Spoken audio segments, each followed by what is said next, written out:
Okay, so let's talk about how to get placed on a high ticket sales role. First thing I want to kind of clarify is, what do you mean by placed? I hear this time and time again, whether it's people reaching out to me, whether it's people just talking about it, getting placed on an offer. Um, and that can look very, very different depending on how you define being placed. So, firstly, we'll just go over different options and what someone could be meaning when they say get placed on an offer, or they're looking to get placed on a role. First and foremost, there's being referred to offers.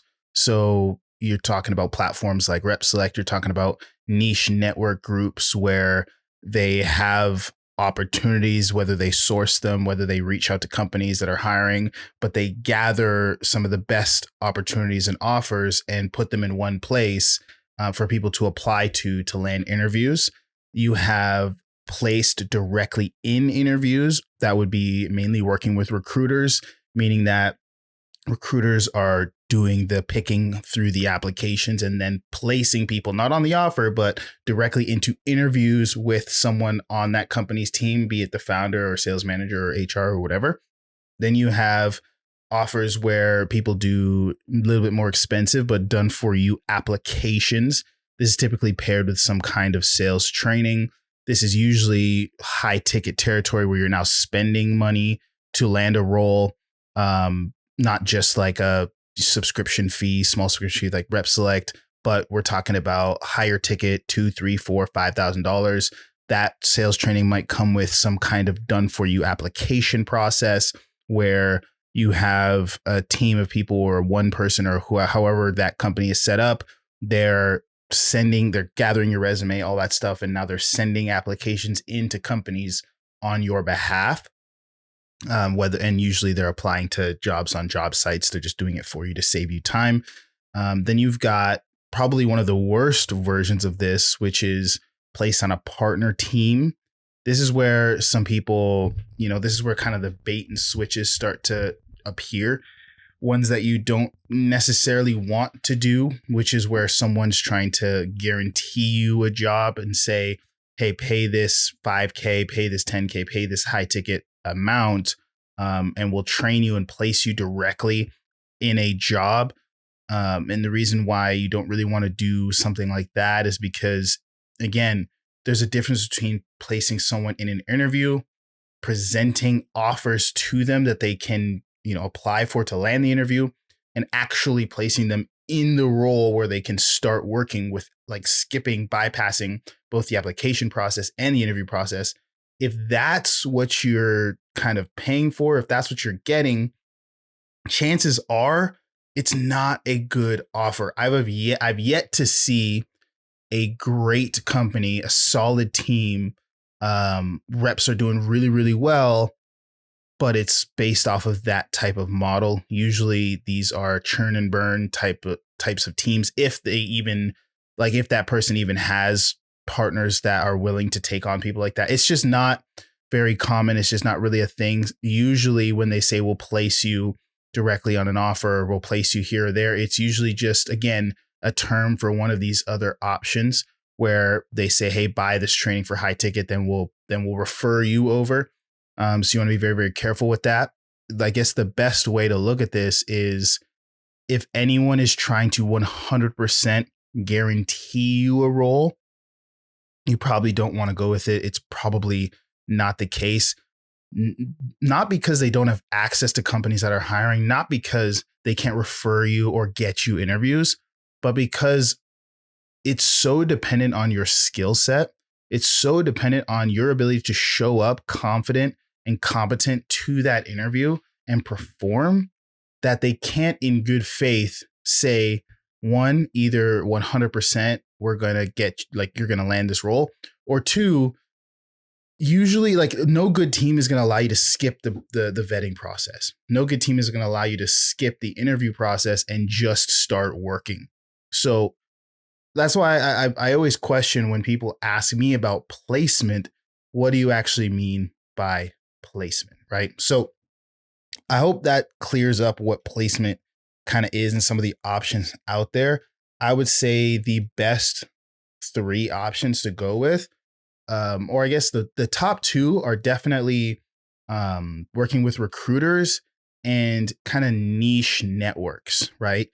Um, Niche networks a little bit different than job boards.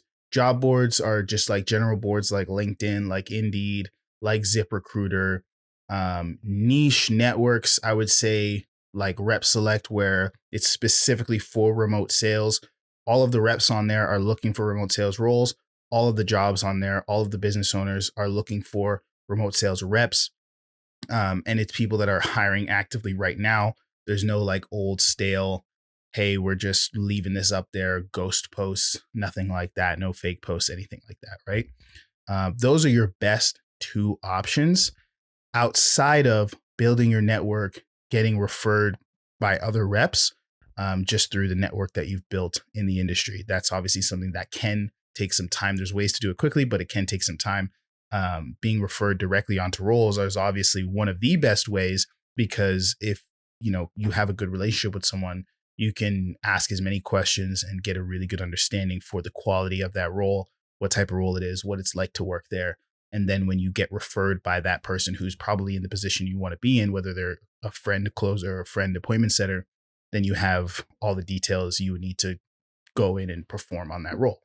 But for those of you that don't have that piece kind of built and set up in place, niche job sites, working with recruiters, those are going to be your best options. Job boards are good too. Like you can use LinkedIn, you can use Indeed, you can use those things, ZipRecruiter and so on.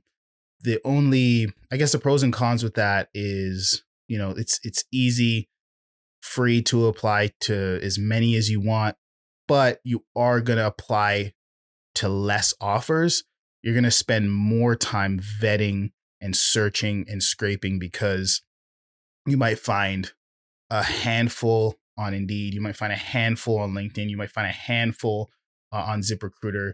It's not all in one place. So you're going to spend a lot of time scrolling through, looking, especially because these sites are for everything. So if you're looking specifically for high ticket sales, remote sales, coaching, consulting, advertising agencies, that kind of niche, just typing in remote sales, just typing in closer, just typing in setter, you're going to come across like finance stuff. You're going to come across just a lot of other industries. You're going to come across a lot of tech sales, SaaS stuff, which is slightly, different in a lot of ways, more corporate kind of environments. So there's going to be a lot of crossover that you might struggle to really find and pick out. So you might spend a lot of time scrolling through hundreds of jobs or tens of jobs to find like one or two or five roles to actually apply to. So with general sites, the kind of downfall is, you kind of have to sift a lot. When it comes to working with recruiters, less offers, less opportunities, but the offers are really, really good, because typically, especially if you have a reputable recruiter that you've built a good relationship with, some of the biggest companies, they've got big recruiting fees, which means the people they work with have the budget to hire a recruiter just to bring on talent, which means the company's doing really, really well, which means the sales team's doing really, really well. So you've got some of the best offers you can find with recruiters. The only caveat there is recruiters are fully, and it's not a bad thing, but for the reps, the recruiters are solely focused on ensuring that they just get the best possible talent for their clients, which are the business owners. So it's going to be harder for someone with less experience, less of a track record, to kind of break in and land a role, unless that recruiter is taking on a smaller client and has to find a rep that's not as experienced to work with that client.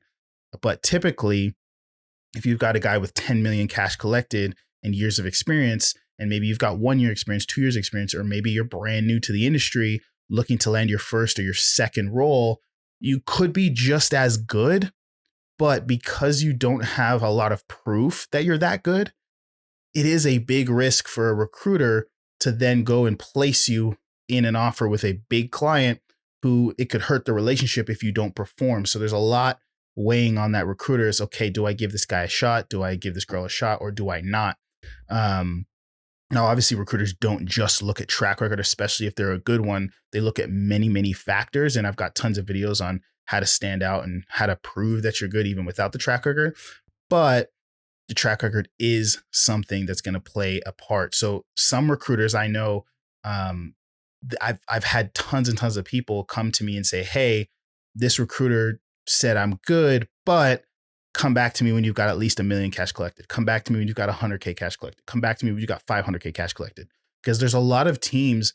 Sometimes the recruiter might even want to hire you, might want to place you on that role, but their client might have just given the hard rule: we don't want anyone that has less than $1 million cash collected in their high ticket sales tenure, right? If they haven't collected at least $1 million cash across however many roles they've done, we don't even want to look at them, right? Regardless of whether the recruiter thinks you would perform well in that role or not, they just got to go with what the client is requesting at the end of the day. So pros with recruiters: great offers. Cons: less offers. They're not dealing with hundreds of offers, right? And you do, in most cases, need a good amount of experience to actually land some of those great offers. And it makes sense. It's not a knock on them at all. With niche sites like RepSelect, great part of it is you've got lots of offers. You save a ton of time because all of them are specifically in the realm of what you're looking for. They're all remote sales, specifically in the high ticket sales niche. So you're not going to spend a lot of time sifting through, but you do still need to apply. You do still need to stand out. You do still need to have the assets that showcase that you can perform and showcase that you're good, which is a solid intro video. If you can, a portfolio always helps in terms of role plays, mock call examples, all of that stuff. But the pros there are that you've got way more offers. You've got offers where there's offers that are great, like the recruiters are hiring for, that do take some experience. But then, at least for us, we make sure to also put offers with smaller companies there so that people that are just getting in for the first time or are looking for part-time roles can also land opportunities as well. So that's why I say those three options are some of the best. When you start getting into like the done for you applications, that I don't have a ton of experience with that model. It is decent in a sense where, hey, you've got someone submitting the applications for you consistently. But the downside is usually that's going to cost an exorbitant amount to have someone do all of that work, all of that labor. You might as well hire your own VA to do that, right? I mean, if you're just going to have someone submit applications, but just submitting applications, if you've watched some of my other content, isn't what's necessarily going to land you roles with the best offers. Sometimes it can, if you've got a great resume, great, process, but at the end of the day, sometimes you want to reach out directly and do some extra legwork to land some really great offers. So done for you application is good, but you're probably better just hiring a VA for a couple bucks an hour anyway, if you're just looking for someone to submit applications on your behalf. Placed directly on a partner team, like I said before, if you actually get the opportunity to skip the entire interview process and skip the application process and skip everything and just start working, probably a terrible company to work at. So I would avoid that one. But again, hopefully this helps for those of you that are looking at what are the options. What does it look like to actually get placed on a high ticket offer? I'll say there's no such thing as placed on an offer, but there is such thing as placed in interviews, and to have offers and interviews controlled, vetted, and listed for you on places like RepSelect. But again, placed in an offer isn't really a term I'd use because it isn't really a thing that's legitimate. Hopefully that helps. I'll see you guys in the next video.